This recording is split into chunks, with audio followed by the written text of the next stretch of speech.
bhagavato arahato sama sambuddhassa. Namo tassa bhagavato arahato sama sambuddhassa.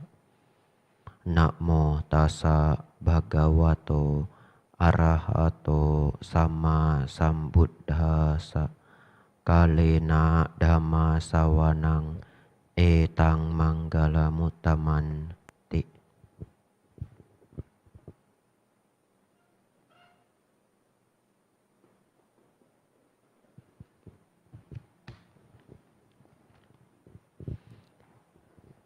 Yang saya muliakan Buddha, Dhamma, dan Sangha, ya, pimpinan puja bakti, ya, para Romo Ramani,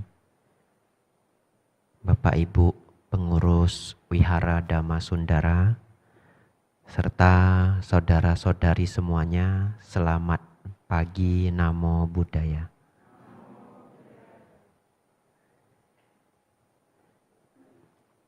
Bapak Ibu, Saudara, nah coba minta tolong, mic-nya bisa volumenya naik sedikit. Kita tes ya. Ya, sudah bagus. Kan biasanya kalau sebelum naik panggung harus nyetel pitch control ya. Bapak Ibu, Saudara, tadi saya tidak fokus karena banyak pikiran. Tapi Bapak Ibu pasti berpikir, Bante ndak punya anak istri saja banyak pikiran, apalagi saya, begitu ya? Apa sih yang Bante pikirkan? Nah, ini biar tahu ya. Yang dipikirkan itu adalah apa yang mau diceramahkan. Ini selalu menjadi pikiran sebenarnya sebelum mulai ceramah. Ya, itu normal ya. Tetapi sepertinya selama 7 tahun pembinaan, saya pernah lupa 2 kali. Ya, kesilapan 2 kali seperti tadi. Nah, tapi Mbak Belanya ndak berani kasih tahu. Dilewati saja ya. Ya, kadang-kadang dikasih tahu sama pemimpinnya, Bante minta sila Bante, begitu ya. Ya tapi ndak dikasih tahu baik juga. Ya Bapak Ibu Saudara, tidak terasa ya, hari berlalu sangat cepat ya, hari berlari cepat, waktu berlari cepat. Minggu ini minggu terakhir saya mengisi puja bakti hari Minggu untuk masa wasa. Minggu depan kebetulan saya akan ke Surabaya. Ya. Sedangkan 2 minggu lagi ada pelatihan Patria di Tanjung Pinang. Tanjung Pinang itu ibu kota Kepulauan Riau, jarang yang tahu. Karena banyak yang berpikir ibu kotanya Batam. Sebenarnya ibu kotanya Tanjung Pinang. Nah, Batam dan Tanjung Pinang dua-duanya ada airport ya. Nah, ini saya seperti di endorse gitu. Biar meningkatkan pariwisata Indonesia. Kebetulan adik saya juga di Batam ya. Di Batam itu menyenangkan. Walaupun dia bukan kota yang sangat besar, tapi rapi, tertata, dikatakan korupsinya sedikit, mereka punya sistem keuangan yang berbeda. Ya, pemegang uang itu berbeda dengan provinsi lain, tapi saya tidak paham 100%. Daerah bebas pajak seperti di Aceh. Jadi mobil-mobil elektronik itu harganya berbeda. Tapi kelebihannya adalah kapan ingin ke Singapura dekat. Ya, tinggal naik ferry nyebrang ke Singapura. Nah, ini saya benar-benar seperti di endorse ya. Ya, mungkin provinsi lain kalau mau endorse silahkan ya. Rekeningnya rekening Wihara Dharma Sundara. Bisa endorse provinsi saya sekarang. Bapak Ibu Saudara, ya tidak terasa hari berlalu sangat cepat, sungguh kebahagiaan. Saya juga melihat setiap minggu yang hadir bertambah dan bertambah ya. Nah, hari ini kita belajar beberapa hal yang menyenangkan, menarik ya, bagus untuk kita bahas. Nah, saya sering mendapatkan pertanyaan ketika mengajar dhamma di berbagai tempat ya. Salah satunya adalah pertanyaan bahwa, Bante, apakah karma buruk itu bisa dikurangi? Ya, karena semua orang ya takut dengan karma buruk. Jawabannya ada yang bilang tidak bisa, ada yang bilang bisa ya. Nah, jadi apakah karma buruk bisa dikurangi? Kalau dijawab secara literal ya, jawabannya nah kita dengarkan pembahasannya nanti akan paham ya. Seperti tidak tapi seperti iya gitu. Nah begini, karma buruk itu pasti akan berbuah sesuai dengan kondisi dan waktunya. Tetapi karma buruk itu bisa kita kurangi dampaknya. Ya, jadi bukan karma buruknya yang kita kurangi, tapi dampak karma buruk tersebut. Nah, Sang Buddha mengibaratkan karma buruk itu sebagai batu garam. Zaman dulu garam itu berbentuk batuan. Tidak seperti sekarang berbentuk pasir ya, beriodium lagi ya. Nah, jadi dulu berbentuk batu garam. Lalu Sang Buddha mengatakan demikian. Kalau kita mengambil segelas air, batu garam ini kita larutkan di segelas air, apakah air ini akan terasa sangat asin? Jawabannya iya, akan terasa sangat asin karena airnya sedikit. Kemudian kalau di batu garam yang sama ini, yang besarnya sebesar genggaman tangan ini, kita tambah air terus menerus, atau ibarat kata kita lemparkan ke air sungai. Apakah batu garam ini tidak ada di sungai? Jawabannya ada. Tapi apakah air sungai itu akan terasa asin? Jawabannya tidak. Ya. Bahkan kalau batu garam ini kita masukkan ke dalam air galon aqua itu 19 liter ya.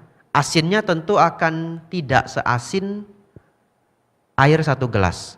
Nah, air itu diibaratkan sebagai karma baik.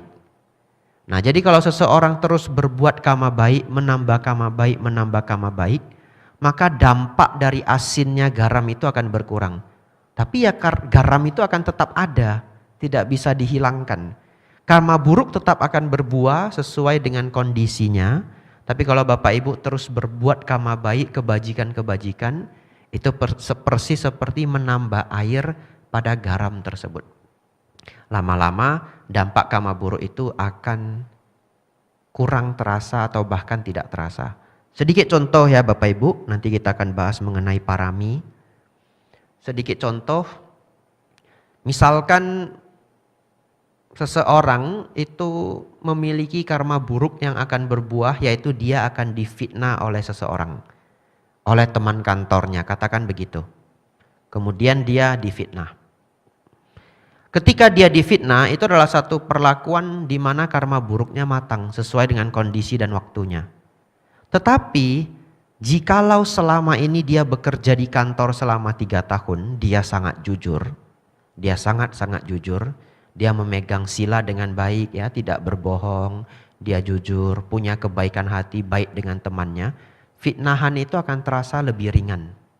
Kenapa? Karena dengan dia mengatakan, saya tidak melakukan itu. Lantas orang sudah percaya 70% begitu. Jadi kecurigaan itu langsung turun karena selama ini dia itu jujur. Ya, tetapi dia jujur selama 3 tahun itu ya itu adalah kisah lain dibandingkan dengan berbuahnya karma buruk tersebut. Coba katakan selama 3 tahun itu dia juga sering bohong. Sering bohong, kemudian kadang-kadang ngambil kesempatan dalam kesempitan begitu ya. Satu ketika setelah dia bekerja 3 tahun dia difitnah. Dia berjuang seperti apapun mengatakan bukan saya. Orang sulit untuk percaya karena dia pernah bohong. Jadi satu karma buruk berbuah yang persis sama, dampaknya terasa berbeda. Nah itulah air yang menawarkan garam tersebut. Nah Bapak Ibu Saudara, jadi jawaban apakah karma buruk bisa dikuranginya? Kita harus menjawab karma buruk tidak dikurangi secara langsung, tidak bisa dilenyapkan secara langsung, tapi dampaknya bisa dikurangi. Nah, kemudian ada satu Bulir Dhamma di dalam Tipitaka sangat menarik, sering dibahas, dan bahkan menjadi sangat terkenal di Indonesia, yaitu parami atau paramita. Terkenal maksudnya bahasa Pali ini senang digunakan orang ya untuk nama wihara. Bahkan nama pribadi ya, nama individu. Nah, misalkan paramita rusadi begitu ya. Nah, kata paramita ini sering sekali digunakan. Nah, kenapa kata parami ini menjadi sangat populer? Saya pikir karena memang indah dan juga merupakan hal yang sangat penting dalam Dhamma. Parami itu berasal dari kata parama yang artinya tertinggi atau paramitah yang artinya melampaui. Nah, parami atau paramita ini adalah latihan yang dijalankan para bodhisattva untuk mencapai kebuddhaan.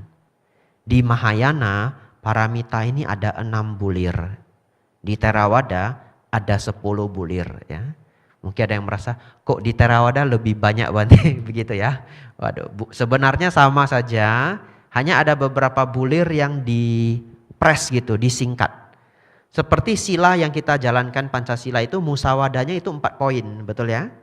Kalau dipecah yang 4 poin itu jadi 9 sila. Tetapi yang 4 poin itu digabung sehingga menjadi Pancasila. Bapak Ibu Saudara, parami itu ada 10 bulir ya. Ini saya ucapkan, tidak perlu dihafal ya, tapi biar sekedar tahu. Ada nekama, wirya, metta, adithana, sila, panya, khanti, upekha, sacca, dan dana. Totalnya 10. Pada ngerti bahasa Palinya semua? Oh, kurang ya. Ya, kita ulangi ya biar familiar ya. Yang pertama itu nekama, artinya pelepasan. Jarang dibahas ya. Sebenarnya nekama itu saya, pelepasan. Pelepasan tertinggi itu yang melepas keluarga, melepas duniawi. Nah, kalau melepas dalam kehidupan sehari-hari itu sepertinya belum disebut nekama ya, hanya pelatihan untuk melepas, mengurangi upadana. Upadana itu kemelekatan. Yang kedua wirya atau semangat, yang ketiga metta, cinta kasih, yang keempat adithana, ketetapan hati, yang kelima adalah sila atau moral ya, yang keenam adalah panya atau kebijaksanaan, yang ketujuh adalah khanti, khanti itu kesabaran, yang kedelapan adalah upekha, keseimbangan batin, yang kesembilan adalah sacca, kejujuran, dan yang ke-10 adalah dana. Dana itu pemberian atau berbuat baik dengan berdana, membantu orang lain. Bapak Ibu Saudara, 10 ini dikembangkan oleh para bodhisatta hingga pencapaian kebuddhaan. Dan sebenarnya 10 ini juga bisa dipraktekkan siapa saja agar bisa mencapai kearahatan. Nah, kalau seseorang mencapai arahat, tingkat kesucian arahat, maka kama buruknya itu semuanya tidak bisa lagi berbuah setelah hancurnya tubuh, setelah mati. Jadi setelah mencapai arahat, kama buruk masih akan berbuah, tetapi dampaknya sudah tidak terasa bagi seorang arahat karena batinnya sudah murni. Nah, setelah hancurnya tubuh setelah kematian, seluruh kama buruk itu tidak bisa lagi terkondisi. Nah, jadi ini juga bisa membantu untuk menjawab apakah kama buruk bisa dikurangi. Kama buruk itu bahkan bisa kita kondisikan agar tidak pernah lagi berbuah. Nah, tidak pernah lagi berbuah itu adalah pencapaian arahat. Nah, bagi Bapak Ibu yang masih kurang paham tidak apa-apa ya. Bagi yang sudah paham baik ya. Karena itu membahas arahat itu dalam sekali. Nah, Bapak Ibu Saudara, sekarang saya akan membahas yang pertama, nekama, atau tadi saya katakan adalah pelepasan, tapi dalam praktek sehari-hari adalah berjuang mengurangi kemelekatan. Bapak Ibu Saudara, saya merenung ya sebelum membuat poin-poin Dhamma hari ini, saya merenung. Selama saya belajar Dhamma, apa perubahan sifat, ya, perubahan batin yang menurut saya paling membahagiakan. Nah, setelah saya merenung, bagi saya yang pertama adalah berkurangnya kemarahan. Kemarahan saya itu berkurang drastis sekali dibanding ketika sebelum saya belajar Dhamma. Sangat drastis. Walaupun berubah drastis itu tidak langsung. Tapi yang paling terasa itu adalah setelah 1,5 tahun. Jadi setelah saya mengenal Dhamma, 1 tahun pertama saya senang sekali membaca buku Dhamma. Terutama buku Acan Bram. Ya. Dan sekarang saya mengulang, jadi buku Acan Bram yang dulu saya baca belasan tahun lalu, sekarang saya baca lagi. Dan menarik sekali. Kemudian pelan-pelan saya melihat kemarahan berkurang sangat banyak. Tapi ada satu hal yang sangat luar biasa, yang menurut saya ini adalah langka begitu, apalagi kalau bisa dikuasai oleh Bapak Ibu Saudara, adalah berkurangnya kemelekatan. Bahkan sebelum saya menjadi biku, kemelekatan itu sudah sangat berkurang. Setelah saya belajar Dhamma, mengenal Dhamma lebih lanjut, saya tidak langsung menjadi biku. Sepertinya dari hari pertama saya mengenal Dhamma yang benar, yang baik ya. Sampai saya menjadi biku itu 5 tahun sepertinya. Nah, jadi dalam waktu 5 tahun itu saya juga melihat perubahan sifat. Nah, salah satu yang paling membahagiakan itu adalah kemelekatan itu berkurang. Bahkan dulu kalau HP saya jatuh itu sedikit sakit hati pun tidak ada. Nah, jadi mungkin itu salah satu pertanda kalau Bapak Ibu sudah tidak terlalu melekat dengan duniawi. Kalau HP-nya jatuh ya diangkat aja, karena HP itu pasti akan bisa jatuh. Tapi kalau satu hari jatuh 3-4 kali, yang salah mungkin tangannya bukan HP-nya. Gitu ya. Mungkin Bapak Ibu ada, ini jangan ya, amit-amit ya, bercanda saja ya. Mungkin gejala stroke begitu ya. Ya sebenarnya beberapa orang sebelum stroke itu ada gejalanya, dia tiba-tiba jatuh dari kursi tanpa ada angin, tanpa ada hujan. Cuma kadang-kadang yang disalahkan itu hantu. Ini serius. Ya, jadi sebelum ada salah satu keluarga nenek ya. Sebelum nenek itu stroke ya, beliau itu duduk begitu di ruang makan terus jatuh sendiri. Tapi yang disalahkan itu hantu, katanya saya didorong hantu katanya. Jadi, nah ini cerita ya. Nah,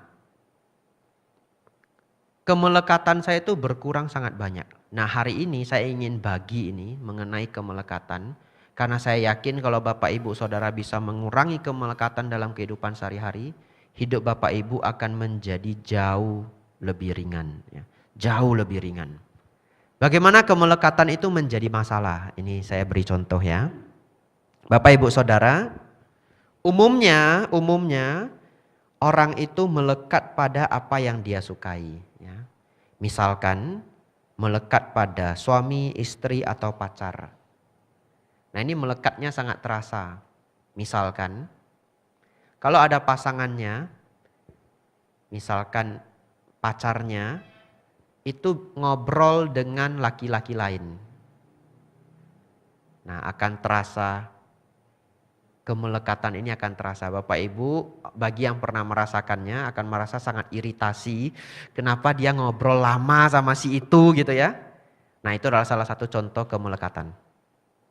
Nah kalau terlalu drastis pada diri Bapak Ibu, kemelekatan itu pelan-pelan perlu Bapak Ibu kurangi. Karena kemelekatan itu adalah sesuatu yang berpotensi membuat penderitaan pada diri kita. Ya. Nah tidak jarang seseorang itu katakanlah putus dengan pacarnya atau bahkan bercerai, kemudian menjadi gila. Ya. Atau ada yang sampai bunuh diri. Nah tentu ini tidak kita inginkan, oleh karena itu permasalahannya adalah dunia ini anicca, jadi pasti akan berpisah satu hari. Seharmonis apapun setidaknya akan berpisah karena kematian. Jadi lebih baik kita belajar mengurangi kemelekatan setahap demi setahap. Sehingga ketika terjadi perpisahan pun ya tidak terlalu berat. Ya. Atau kalau Bapak Ibu bisa tidak berat sama sekali. Nah, ini Bapak Ibu calon arahat ya. Kemudian ada orang yang sangat melekat dengan anaknya. Ini juga menarik ya. Namanya sayang ya. Susah juga kalau disuruh nggak melekat itu susah gitu. Tetapi ini juga perlu kita pahami bahwa melekat pada anak pun bisa menjadi penderitaan ya. Anak itu disayang ya, jangan terlalu dilekati. Terlebih kalau anaknya sudah besar. Nah, kalau anaknya sudah di atas 21 tahun ya sudah pasrah saja gitu ya. Tetap diberi nasihat, diperhatikan, tapi tidak lagi dianggap seperti anak-anak. Kadang mereka bisa risih begitu. Kalau sudah di atas 21 tahun masih seperti dianggap anak-anak. Nah, ini ada sebuah cerita lucu ya. Tapi jangan lapor ke bantenya. Tapi saya nggak cerita nama ya. Ya kalau bantenya ikut nonton ini minta maaf begitu ya. Saya pernah cerita ada seorang bante senior umurnya sudah 60-an. Orang mamanya masih hidup. Ya, ibu dari bante ini masih hidup. Berarti umurnya mungkin 80-an ya. Nah satu ketika bantenya itu makan. Disajikan umat. Umat kan dana biasanya makanan yang terbaik. Kesukaan masing-masing orang ya toh. Kesukaan masing-masing orang dana yang terbaik. Lalu ternyata makanan yang didanakan itu udang, daging, telur. Semuanya penuh dengan kolesterol. Ini bante sudah mahatera Bapak Ibu Saudara. Umurnya sudah 60-an. Saya tidak berani menyebut namanya ya. Nanti keluar surat somasi ya. Ini junior ini kok tidak sopan begitu ya. Tahu tidak? Bante yang sudah umur 60-an mahatera ini. Ketika mau mulai makan, baca doa sudah selesai. Tiba-tiba ibunya datang. Ibu kandung. Kamu ini jangan makan ini kolesterol ya. Ini kolesterol. Di depan umat-umat Bapak Ibu. Jadi ternyata bante yang sudah mahatera pun masih harus nunduk dengan ibunya ya. Ini kolesterol ya, kamu hati-hati. Tapi bantenya luar biasa, penuh dengan cinta kasih. Iya bu, iya begitu ya. Iya bu. Udang jangan ya, udang jangan. Iya bu, ini seperti anak-anak persis. Ya di depan umat, di depan junior-junior yang lainnya, di depan murid lainnya. Ya tapi enggak apa-apa ya, itu kasih sayang seorang ibu. Tapi di sini kita belajar bahwa ya kalau anak sudah dewasa pelan-pelan dilepas. Dilepas bukan di-function ya. Ya. Kalau di-function itu dikirim ke wihara mendut, biar Bante Abi jatuh saja yang urus. Ya kadang saya dapat kok anak orang yang di-function begitu. Anaknya bandel sekali, functionnya ke wihara. Itu persis seperti di Thailand. Di Thailand begitu. Orang pelihara anjing sudah bosan function di wihara. Wihara anjing semua. Iya. Iya ini bener ini. Karena para bante itu enggak mungkin enggak tega ya. Enggak kasih makan sama hewan yang berkeliaran di wihara. Ada orang pelihara kucing sudah bosan kucingnya di function. Bahkan di Thailand ini menarik sekali. Kursi yang sudah rada rusak di function di wihara. Iya. Taruh aja di wihara. Nanti bikunya yang ngurus ya. Ada yang rajin juga sama Nera yang rajin nanti kursinya diperbaiki. Iya. Meja di function. Ada yang suaminya bandel, suaminya di function begitu. Suruh jadi biku gitu. Nah, ini kisah nyata ya. Jadi ketika anak sudah mulai dewasa, Bapak Ibu lepaskanlah pelan-pelan. Kenapa? Demi kesejahteraan mental Bapak Ibu. Kadang orang sangat khawatir anaknya ada 4, pencar-pencar di berbagai kota. Kalau mau dikhawatirkan semua, waduh stres. Stres. Apalagi nanti anak punya anak ya, namanya cucu. Nah masing-masing punya cucu, 2 orang, 3 orang. Mau dikhawatirkan semua stres sekali.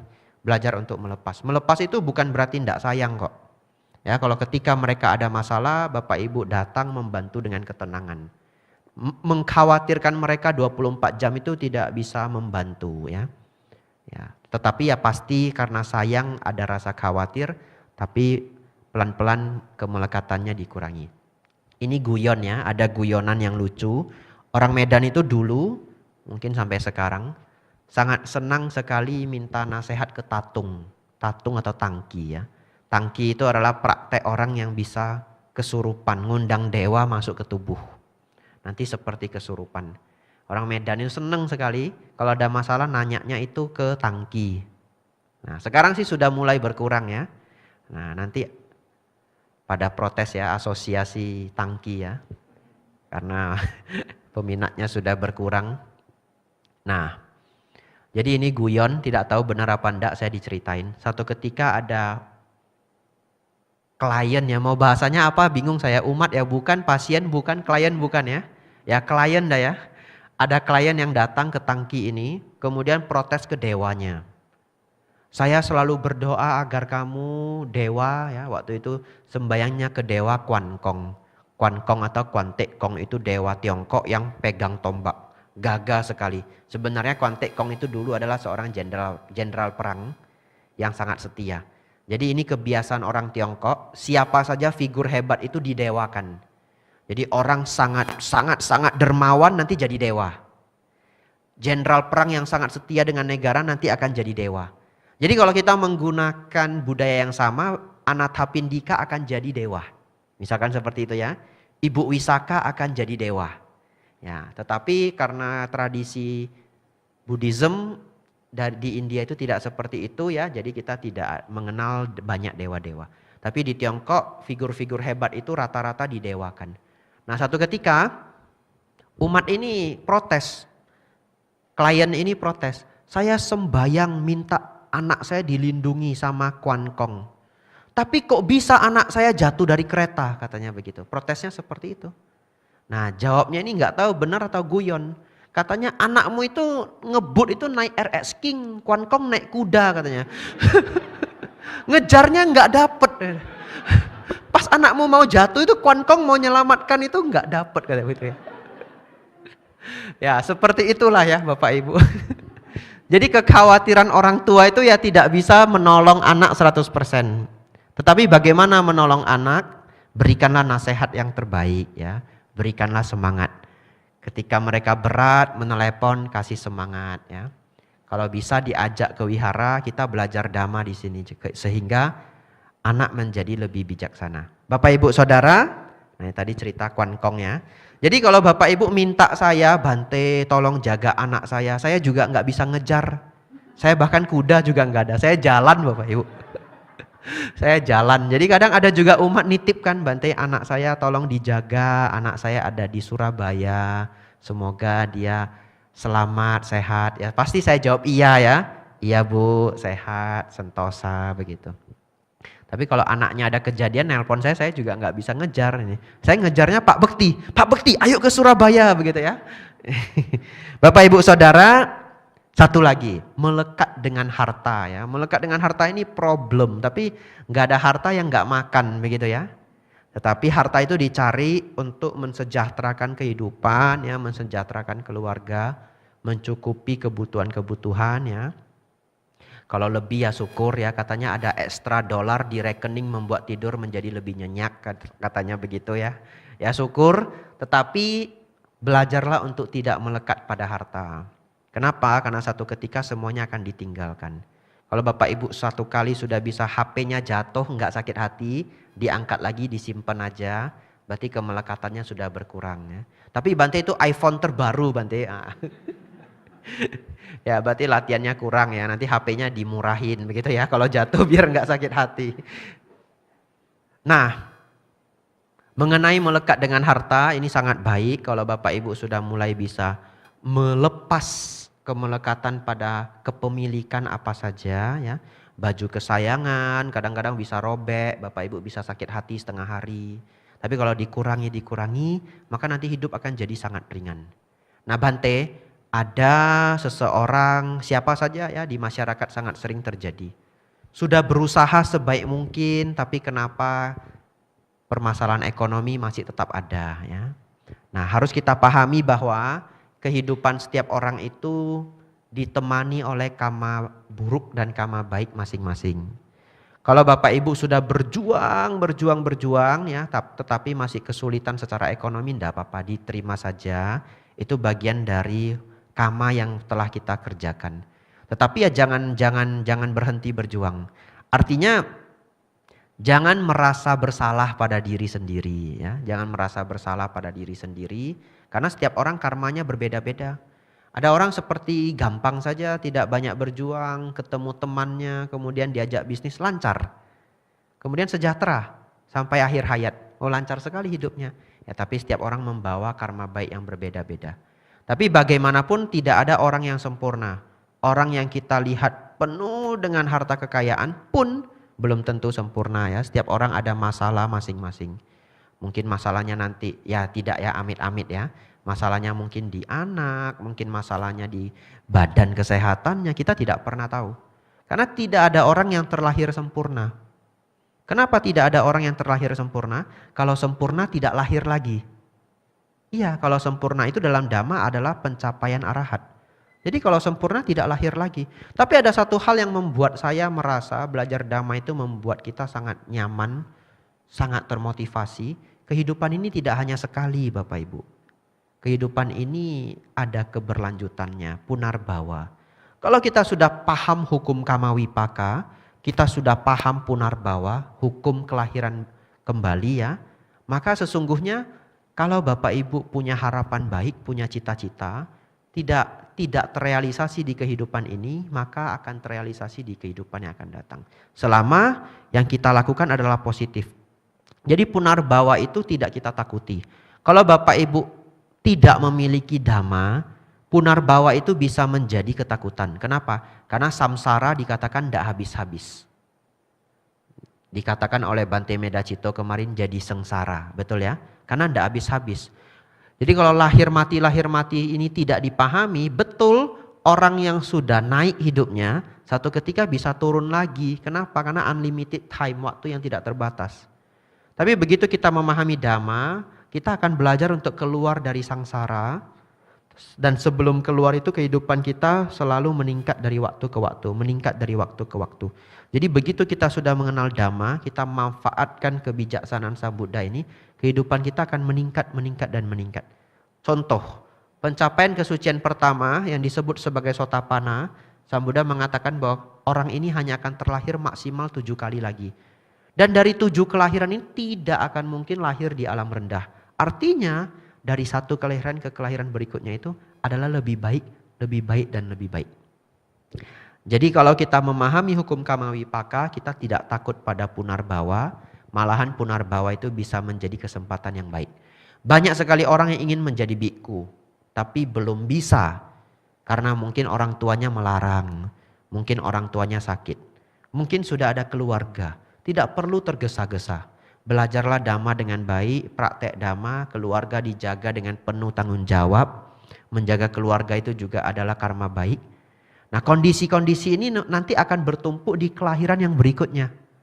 Kelahiran yang berikutnya lahir sebagai orang yang sehat, cerdas, menjadi biku tanpa halangan, kemudian pelatihan bisa dilakukan. Jadi kalau kita memahami hukum kamawipaka dan punarbawa, kelahiran kembali itu tidak kita takuti. Jadi yang sengsara itu tidak sengsara-sengsara banget. Begitu ya. Nah Bapak Ibu Saudara. Ya terakhir ya. Dalam Dhamma kita selalu berfokus pada belajar menjadi bahagia. Tapi ada satu hal yang Bapak Ibu perlu latih. Sesungguhnya yang dikejar tidak hanya kebahagiaan, tapi salah satunya yang dikejar adalah kekuatan. Orang yang kuat itu otomatis tidak akan gampang menderita. Ya. Yang kuat ini maksudnya apa? Tidak gampang pecah. Nah kalau gelas itu jatuh pecah. Bapak Ibu harus belajar jadi gelas yang tidak pecah. Gelas anti pecah. Apa maksudnya demikian? Nah, kalau Bapak Ibu tadi sudah belajar untuk tidak melekat terlalu banyak pada hal-hal yang bersifat tidak kekal, Bapak Ibu sudah lebih kuat satu level ya. Sekarang saya ingin cerita. Ada beberapa cerita yang sangat menarik, ini juga mengubah hidup saya. Dulu saya membaca bukunya Achan Chah, ya, ada yang kenal Achan Chah? Nah, ada yang kenal, ada yang tidak ya. Saya kenal baik Achan Chah ya, Achan Chah tidak kenal saya. Ya sebenarnya ketika saya baca buku Achan Chah juga sudah meninggal ya. Achan Chah itu adalah gurunya Bante Achan Brahm. Achan artinya guru ya.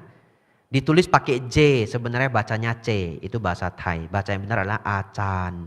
A-nya panjang ya, A yang kedua panjang Achan ya.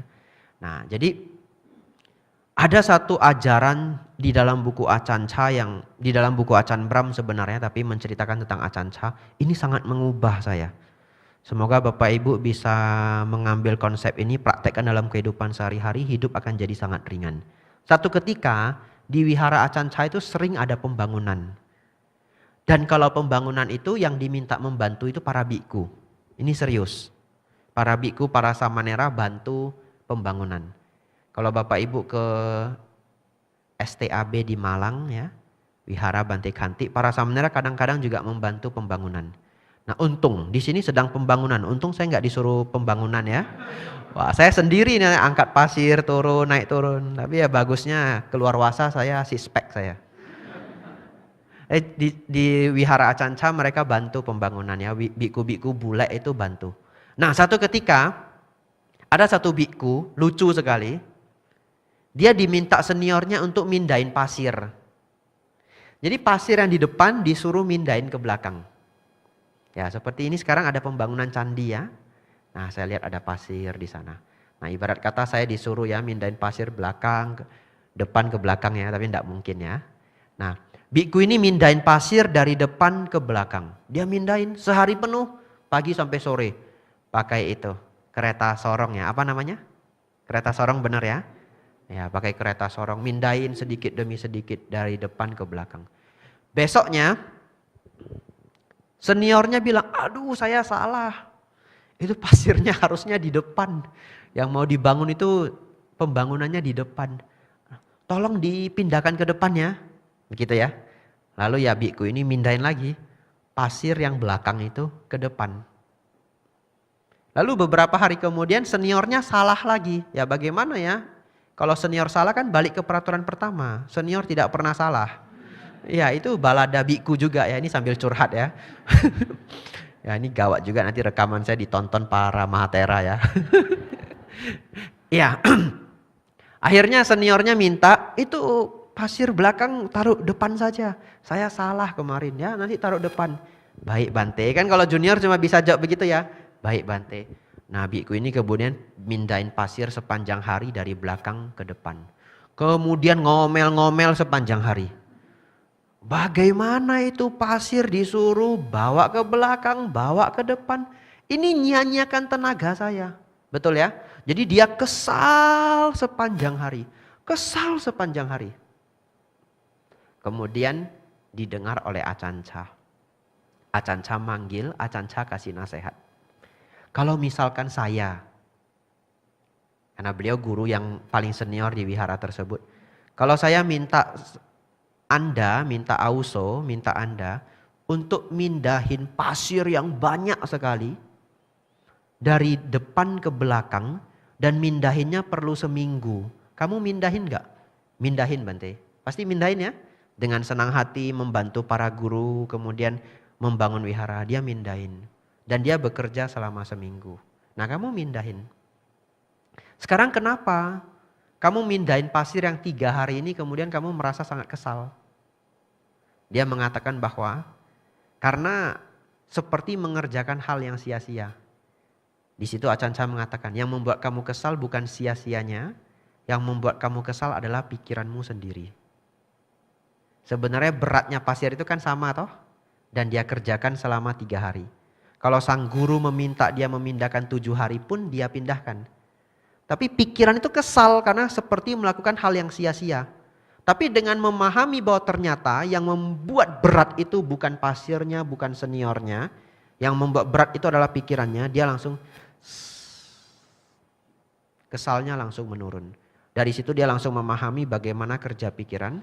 Sangat sering hal yang kita lakukan menjadi 3, 4, 5 kali lebih berat karena pikiran kita sendiri. Ya. Ini sangat filosofis, Bapak Ibu nanti pulang renungkan lagi mengenai pasir ini. Tapi ini sangat sering saya gunakan. Contoh, datang ke satu wihara, kemudian Bante maaf, ternyata acaranya salah tanggal, tanggalnya besok, begitu. Ya sudah, tidak apa-apa. Kita menunggu saja. Karena lagi pula terkadang-kadang kalau kita diminta menunggu lebih dari 1 hari, kita juga menunggu, begitu. Tetapi karena ada kekesalan kadang-kadang menunggu itu menjadi 3, 4, 5 kali lebih berat. Seperti itu ya. Contoh, menunggu orang yang telat. Orangnya sudah janji kemudian telat.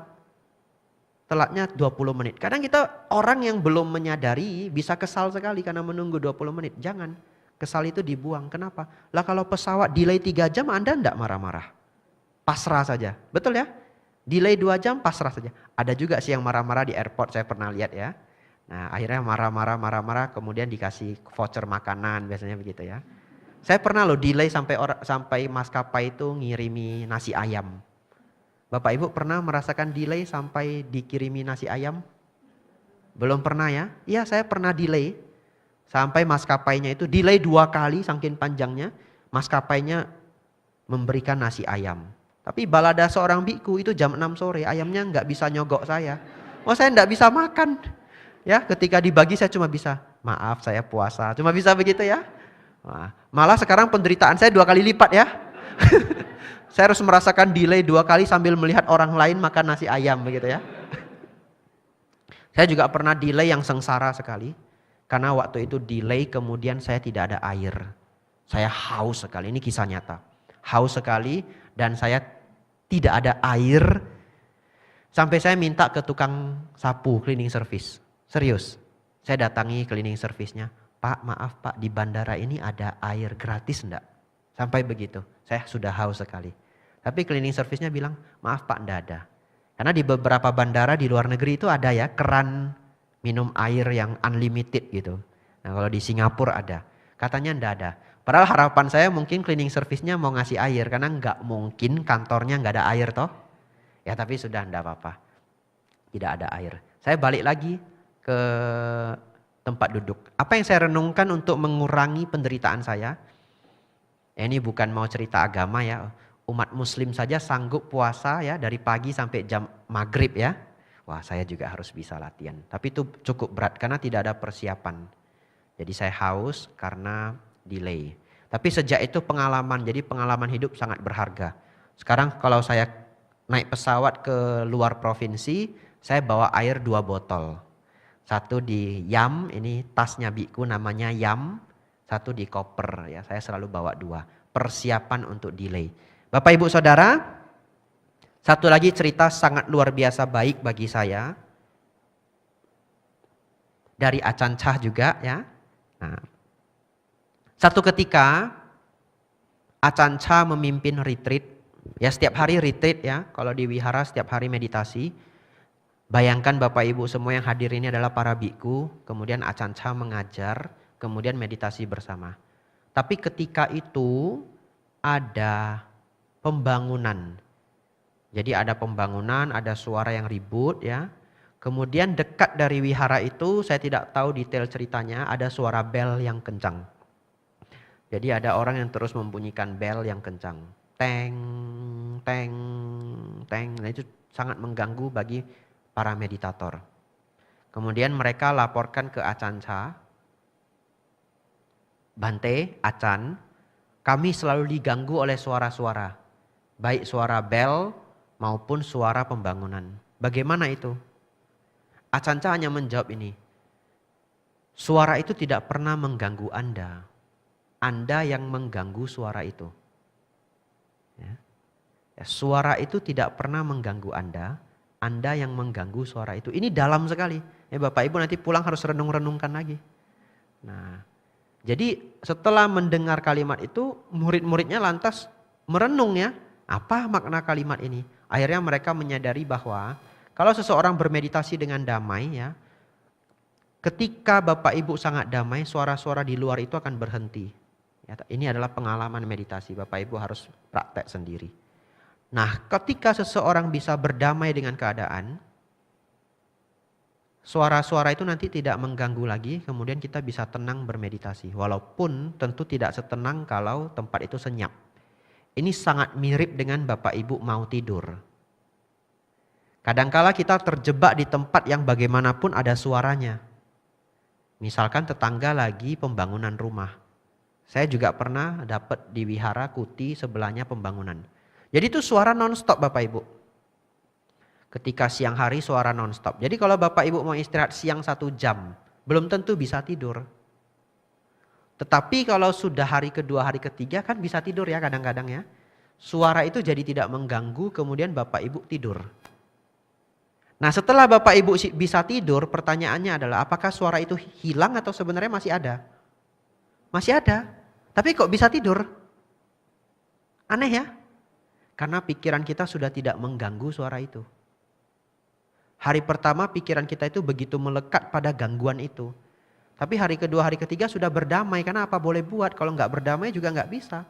Ya berdamai, ada suara pun apa boleh buat, Bapak Ibu ketiduran. Hebatnya otak kita itu akan nyetel, lama-lama suara itu seperti tidak mengganggu. Ada orang yang rumahnya persis di sebelah pabrik batu bata. Itu beneran suara terus. Karena kemarin saya ketika dibawa ke Tanjung Pinang, ada umat mau bangun tempat meditasi. Seberangnya itu adalah pabrik batu bata. Sayang sekali, padahal lokasinya bagus sekali. Tapi tidak apa-apa, akhirnya dapat lokasi yang lain. Nah, memahami mengenai pemahaman konsep ini, bahwa sebenarnya suara-suara itu tidak pernah mengganggu kita. Kita yang mengganggu suara itu. Pemahamannya nanti Bapak Ibu bisa renungkan dalam kehidupan sehari-hari akan sangat banyak membantu. Ada orang yang sulit tidur. Kalau Bapak Ibu sulit tidur, nah ini dengarkan saya baik-baik. Ya, mudah-mudahan malam ini tidur ya. Ini kok kayak saya mau hipnotis Bapak Ibu ya.